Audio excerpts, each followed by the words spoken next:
Ողջույն։ 1961 թվականին Հայիթիում տեղի են ունենում նախագահական ընտրություններ։ Չնայած մասնակցում էր մի քանի թեկնածու, սակայն քվեաթերթիկներում միայն բռնապետ Դյուվալիեի անունն էր։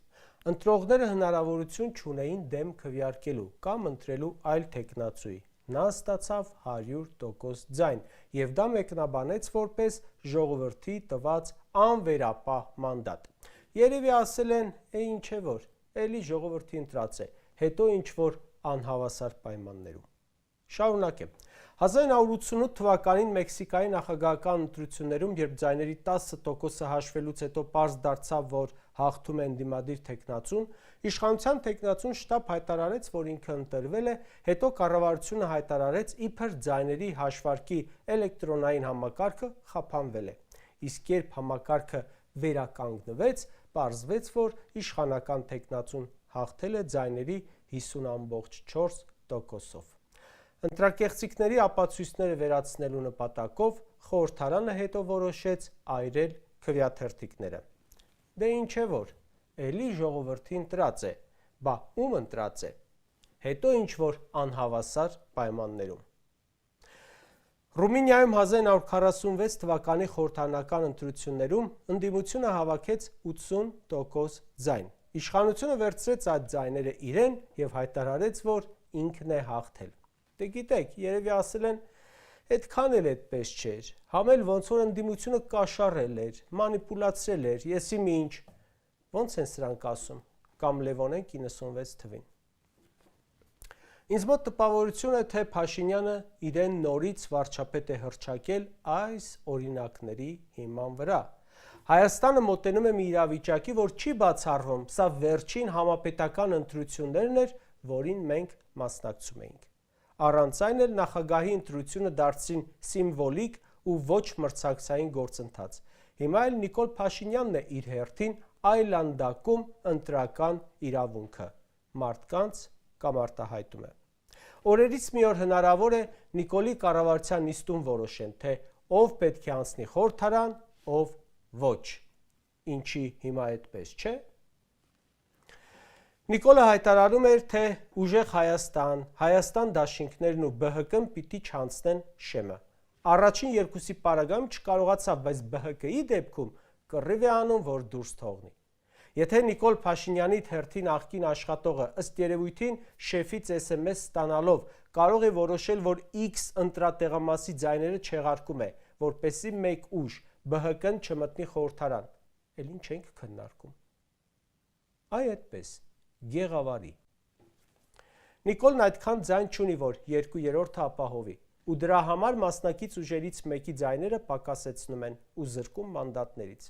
Ուղիղ եթերում, բոլորիս աչքի առաջ իրականացնում են ընտրական պրոցեսի տապալում, հանցագործություն։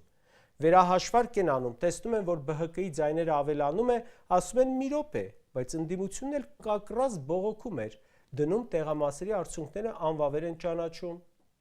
Դուրս եկավ, դե դուք էիք բողոքել, հենա չեղարկեցինք։ Որ իրենց լիազորությունները վերազանցեցին, այդ հեչ։ Նիկոլը ամեն օր է դա անում։ ԿԸՀ-ն չունի նման իրավունք, նա կարող է կրկնակի քվեարկություն դնել, բայց չի կարող ուղղակի տեղամասի արդյունք անվավեր ճանաչել այն դեպքում, երբ այդ տեղամասն ազդում է ընտրության արդյունքների վրա։ Կրկնում եմ, չունի նման իրավասություն, բայց դե այս իշխանությունը քանի բան է արել, որի իրավունքը չուներ։ Նիկոլն էլ իրավունք չուներ գիշերվա կեսին, երբ ձայների ընդամենը մի քանի տոկոսներ հաշված իրեն հռչակեր նոր վարչապետ։ Ուղղակի, եթե հիմա քաղաքական մեկ ուժից գողանում են ձայներ, որ իրենց 2/3-ը ապահովեն, ինչն է խանգարում, որ մի 500 տեղամասում էլ ընդդիմության բոլոր ձայները չեղյալ հայտարարեն, որ ապահովեն 3/5 ու սահմանադրություն փոխեն հանուն Ալիևի։ ԲՀԿ-ի հետ տեղի ունեցածը նախադեպ է։ Կարող են սրանք խփել այնքան տոկոս, որքան ուզում են, ու եթե չի ստացվում, ընդդիմության ձայները համարեն անվավեր։ Հայաստանի Հանրապետությունում հունիսի 7-ի ընտրությունները տոտալ կեղծվել են։ Նախընտրական խուժանությանը հաջորդել է հետընտրական խուժանությունը։ Դեռ 1 տարի առաջ սկսես քարոզարշավը, կալանքի տանես ու 9 ամիս պահես հիմնական հակառակորդներիցդ մեկին, խլես մարդու բիզնեսը, որը քո երկրի ամենախոշոր ընկերությունն է։ Ամբողջ ընթացքում վիրավորես, սպառնաս, բռնաճնշումների դիմես, բյուջեի փողերը շահ տաս, ստանաս անվերապահ ու հրապարակային աջակցությունը Եվրոպայից, Միացյալ Նահանգներից, Թրամփի հետ էլ թուղթ ստորագրես, էլ նամակներ ստանաս հրապարակես։ Մակրոնի հետ նույնը։ Եվրոպական սամիթ անես ընտրություններից մեկ ամիս առաջ, բոլորը քեզ գովեն, էլ պաչ, էլ գրկախառնություններ, էլ Ռուբիոյին ուղարկեն մի կես ժամով, որ աջակցություն ցույց տան։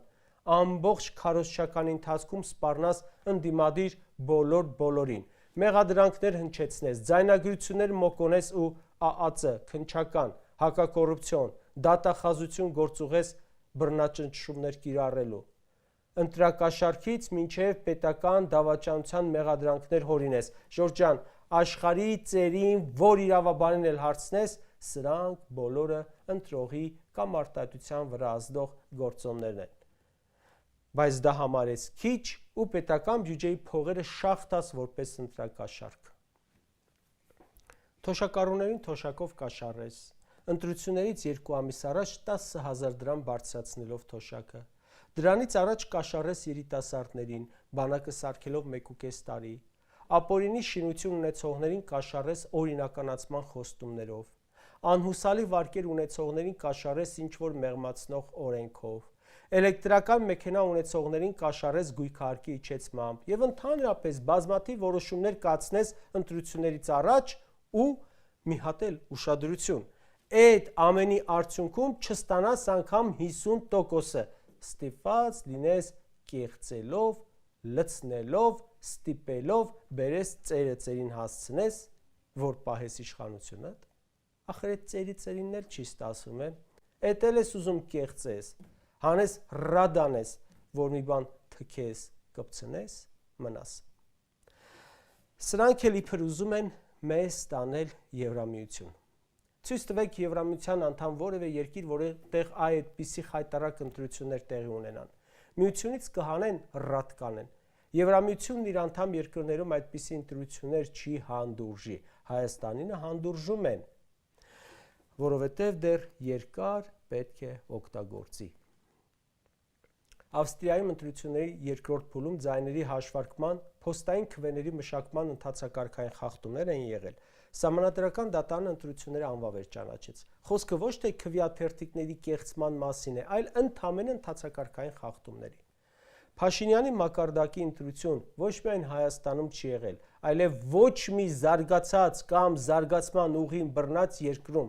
Եթե մինչ այս հայ ժողովրդի մոտ ընդունված էր նրան դիմել հողատու, թալանչի, դավաճան եւ այլ հավասարազոր բառերով,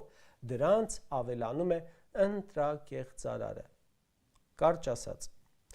իրականում Նիկոլ Փաշինյանը պարտվել է ընտրություններում։ Սա իշխանության զավթում է, սա չստացած քվեի յուրացում է։ Իրենք էլ հոդա գիտեն, հաստատ գիտեն, որ չունեն ժողովրդական աջակցություն։ Պետք է հստակ արձանագրել, գողացված քվեներով ձևավորվելիք իշխանությունը լեգիտիմ չէ ու չի լինելու։